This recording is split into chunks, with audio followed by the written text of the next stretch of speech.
The sound of hurried footsteps echoed through the billionaire's mansion. It was midnight, and the silence of the massive estate was broken only by the desperate rustle of trembling hands digging through drawers. Lydia's heart pounded violently in her chest. She knew what she was doing was wrong, unforgivable even. Yet, she also knew that if she didn't act now, her son wouldn't live to see another sunrise. Lydia was a maid in the mansion of Alexander Grant, one of the most powerful billionaires in the city. Known for his ruthless business empire and intimidating presence, Alexander rarely noticed the people working in his home. Lydia was one of many faces in his staff, unseen, unheard, and undervalued.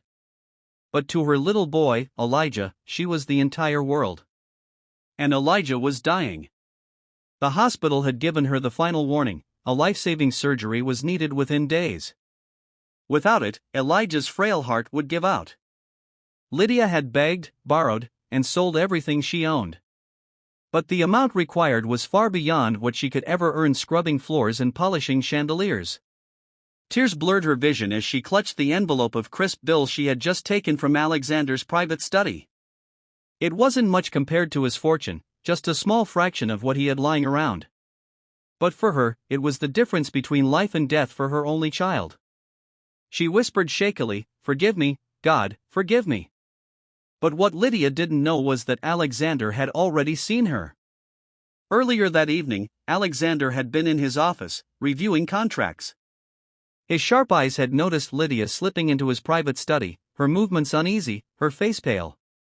Instead of confronting her immediately, he stayed back in the shadows, curious. Why would his maid risk everything to steal from him? When he finally saw the envelope in her trembling hands and the tears streaming down her cheeks, something unusual stirred inside him. For years, Alexander had believed that money was everything, that loyalty could be bought, and betrayal was inevitable. But Lydia's face that night was not one of greed, it was one of raw desperation. He let her leave with the money. The next morning, Lydia didn't show up for work. She rushed straight to the hospital where Elijah lay hooked to tubes and machines, his small body fragile and weak. She handed the stolen money to the doctors, begging them to save him. The surgery was scheduled immediately. For the first time in weeks, Lydia felt a flicker of hope. She stayed by her son's side, stroking his hair, whispering prayers into the sterile hospital air. "Hold on, baby. Mama's here. You'll be okay." But her relief was short-lived. By the following evening, the police arrived at the hospital. 2 officers walked straight to her, their presence like a thunderstorm. "Lydia Williams," one of them asked. She froze, her heart sinking. She already knew why they were there. "You're under arrest for theft from Mr. Alexander Grant." Gasps filled the hospital corridor. Lydia fell to her knees, begging. "Please, please, not now. My son, he's in surgery. Please, don't take me away. He needs me." But the officers were unmoved. They pulled her up roughly. Tears streamed down her face as she looked toward the operating room doors. "Elijah," she cried. "Mama loves you. Don't give up." Back at his mansion, Alexander sat quietly in his study, staring at the report from his head of security. The money had been traced, the thief caught. His staff expected him to be furious, to fire her immediately, to press charges that would destroy her life. But Alexander couldn't get her desperate face out of his mind. He had everything: wealth, power, respect, yet none of it had ever given him the raw courage he had seen in Lydia's tear-streaked eyes. That woman had risked everything, even her freedom, for the sake of her son. Something inside Alexander shifted that night.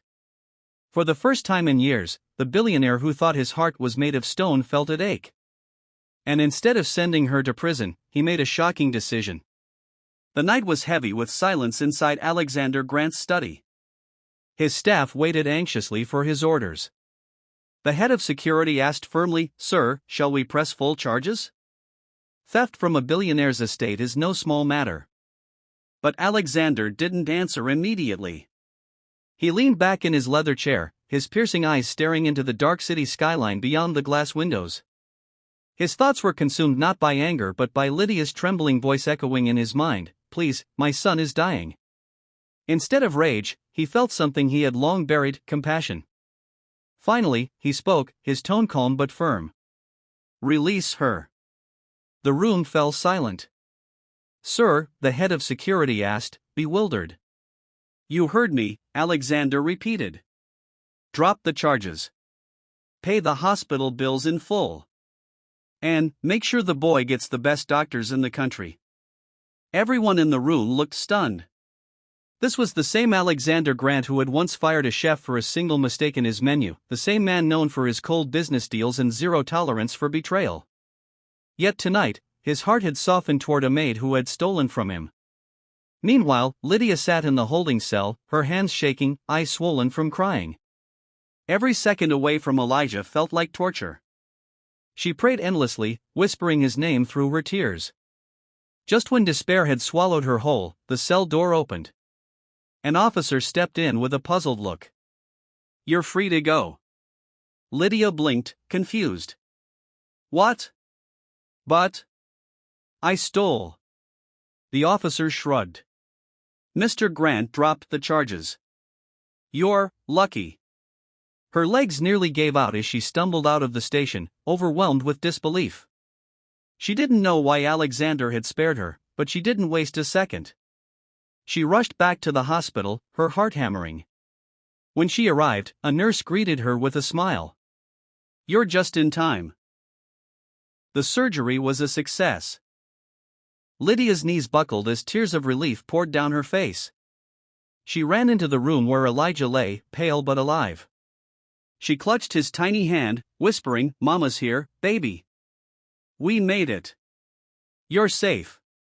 But the surprises didn't end there. The following day, as Lydia sat by her son's bedside, the door opened. Alexander Grant himself walked in.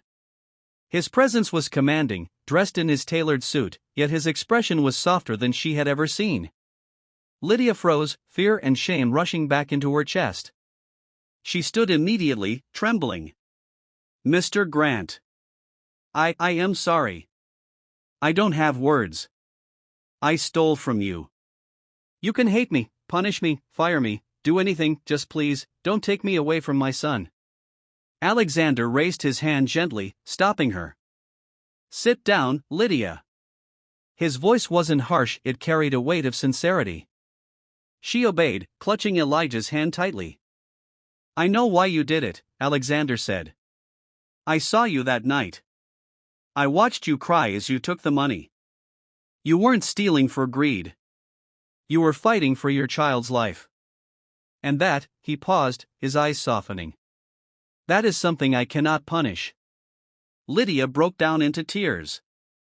"You'll never know how much this means to me. You saved him. You saved my world." Alexander studied her carefully. For years, he had lived in luxury, surrounded by wealth, yet he had never known such pure love. Lydia's sacrifice opened his eyes to something money could never buy: devotion, courage, humanity. Days turned into weeks. Alexander not only covered all of Elijah's medical expenses but also arranged for the best specialists to monitor his recovery. He visited often, to the shock of hospital staff who had never seen the billionaire take interest in anyone outside his circle. At first, Lydia kept her distance, ashamed of her actions. But over time, she realized Alexander wasn't judging her. In fact, he seemed changed. He would sit quietly by Elijah's bed, sometimes bringing toys, sometimes just watching the boy sleep. One evening, Lydia finally asked, "Why, Mr. Grant? Why are you helping us when I wronged you?"